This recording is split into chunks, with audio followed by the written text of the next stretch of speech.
ne tolérerons pas de nouveaux échecs en Sainte Arabie Saoudite. Si l'empereur a gagné une bataille, il ne gagnera pas la guerre.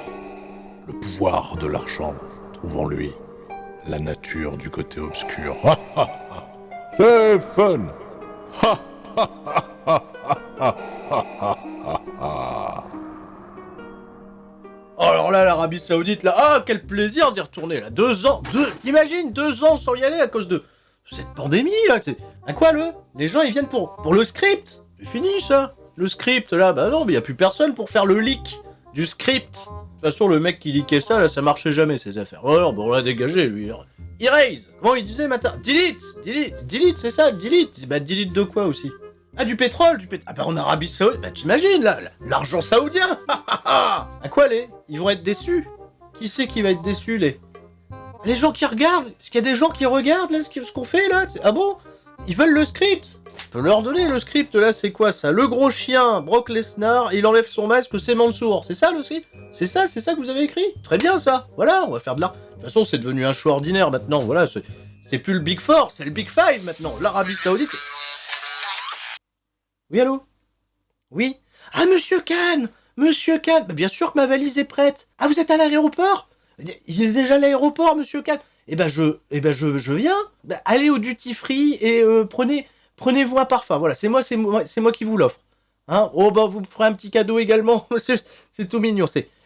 Merci, Monsieur Khan. Encore merci, Monsieur Khan. Hein, quoi, on parlera des audiences. À tout à l'heure, Monsieur Khan. Je passe sous un tunnel. C'était Monsieur Khan. Voilà. Et ben voilà, bah démerdez-vous.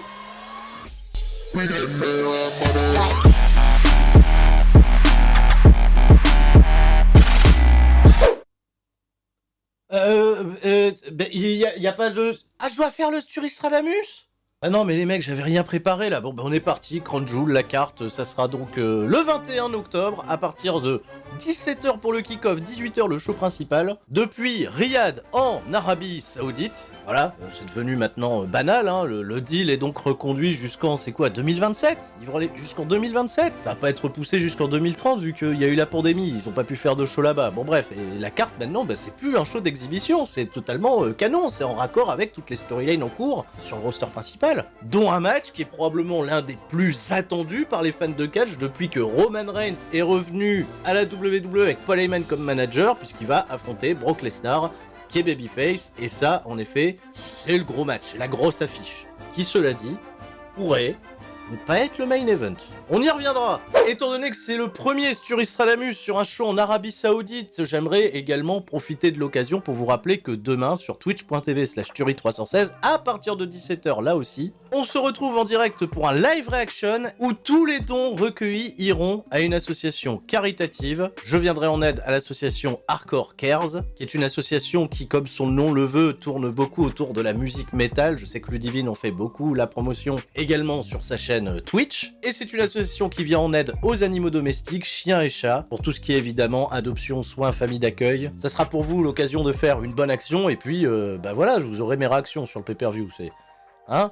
À quoi on va s'attendre, hein, parce que c'est toujours un peu l'accident de voiture, hein, quand WWE va en Arabie Saoudite, mais cette fois-ci avec une carte qui a de la gueule. Et on est parti, le kick-off. Parce qu'il y a un kick-off, figurez-vous. Bah oui, les Usos vont défendre les championnats par équipe contre Shelton Benjamin et Cedric Alexander. On l'a appris ce mercredi 20 octobre dans l'émission The Bump. Et évidemment, on va pronostiquer une victoire des Usos parce que Shelton Benjamin et Cedric Alexander, ils restent du côté de Raw. Et ça ne ferait aucun sens. Voilà, le match fait pas beaucoup de sens. Lui, il a un petit peu le côté Arabie Saoudite, hein, match d'exhibition. Allez, on va remonter la carte principale, on va rester dans le domaine du catch par équipe, puisque AJ Styles et Omos challenge RK Bro pour les championnats par équipe de Raw. Une storyline qui s'étend en longueur, et tout ce qu'on attend dans cette storyline, c'est de voir Randy Orton porter un RKO au 4m12 de Omos. Alors qu'est-ce qu'on attend? Faites-le en Arabie Saoudite si vous voulez pas le faire à Raw, à SmackDown, ou en pay-per-view sur le sol américain, ou...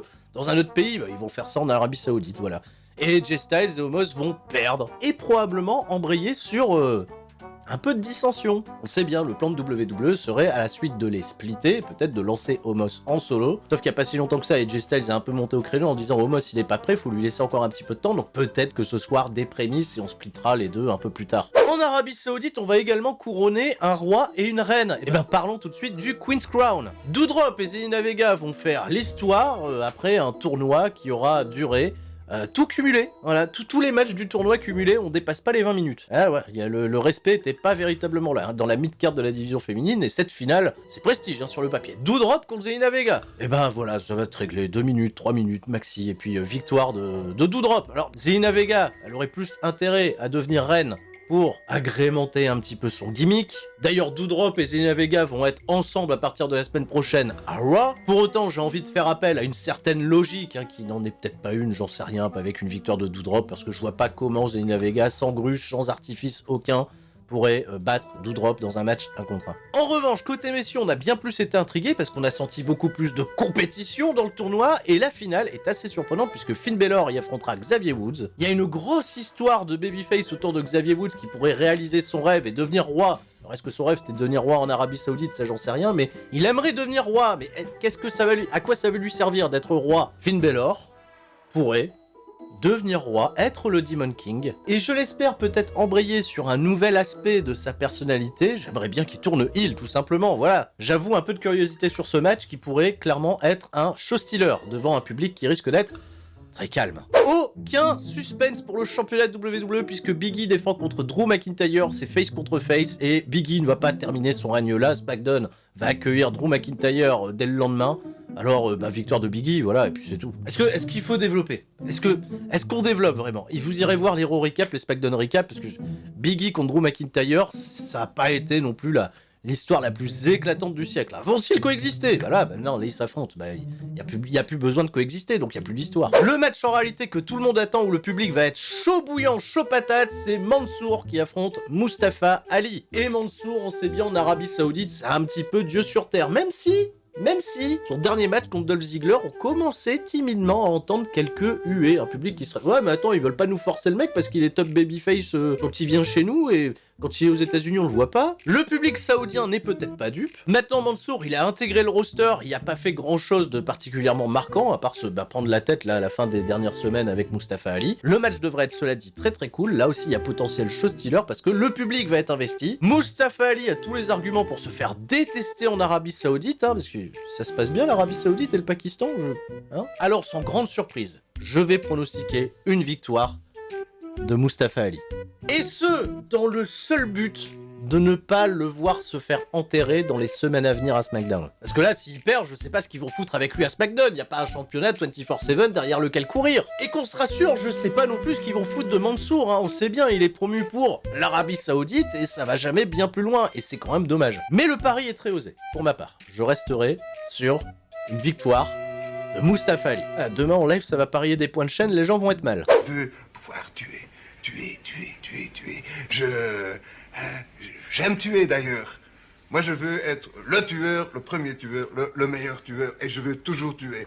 Envoyez-moi n'importe où, je tue tout le monde. Permis de tuer accordé pour Bill Goldberg en Arabie Saoudite. Il va affronter Bobby Lashley pour se venger de ce qui s'est passé à SummerSlam. Peut-être que le fils Goldberg va être dans les parages pour essayer de se venger, puisque c'est un combat sans disqualification. Il y aura certainement des interventions de la part de Cedric Alexander et Shelton Benjamin, vu qu'ils ont été annoncés en Arabie Saoudite. Messieurs, soyons brefs et expéditifs. Beaucoup d'overbooking à prévoir, en espérant que personne ne meure réellement, parce que c'est vrai qu'en Arabie Saoudite, Goldberg, il avait failli tuer l'Undertaker.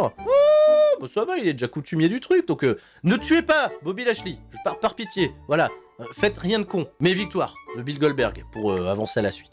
Je sais pas c'est quoi la suite. Combat Hell in a Cell avec deux mecs aussi qui pourraient prétendre aller chercher le championnat du côté de Raw désormais, vu que c'est leur nouvelle branche. Edge et Seth Rollins dans un match Hell in a Cell. Un Hell in a Cell, ça devrait quand même exciter les gens, parce que, la cage, tu vois, de WWE, tout ça, il y a ce côté, on est face à un public qui est peut-être un peu moins assidu de tout ce qui se passe, parce qu'on sait bien qu'il y a énormément d'invitations, il y a beaucoup de...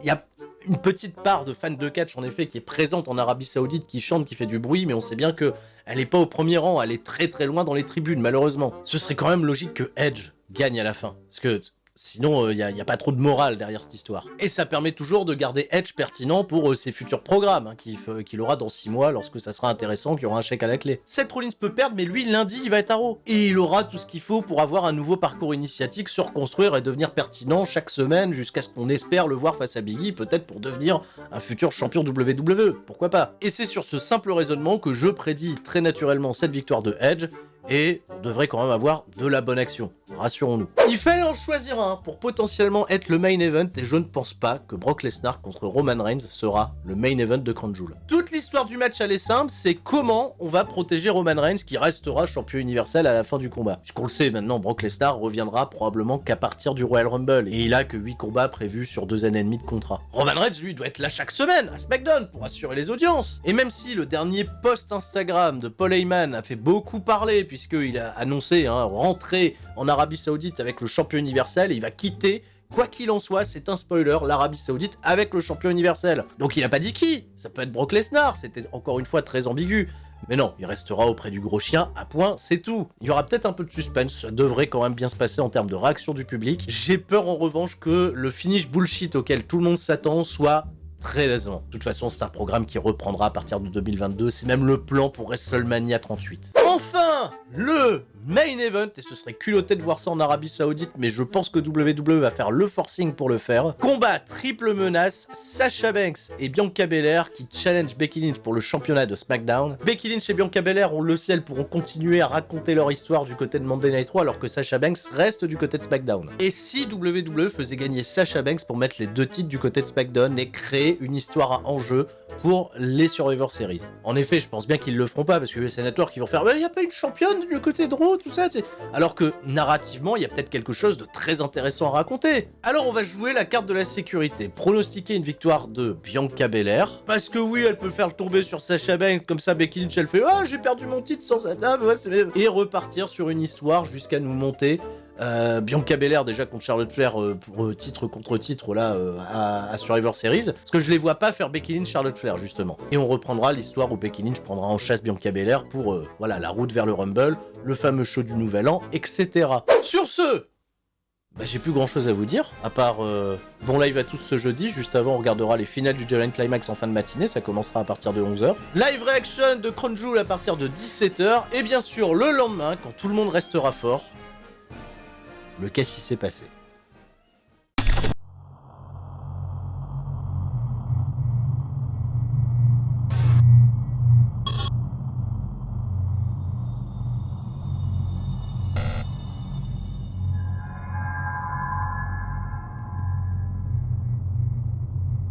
Quoi? Vous pensiez vraiment que le mec était mort? Mais c'est ce qu'on a voulu vous faire croire.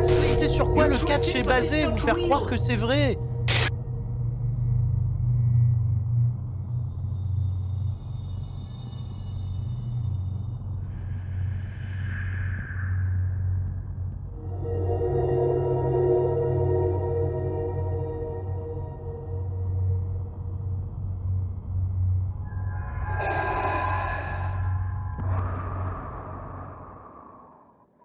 We getting there, money.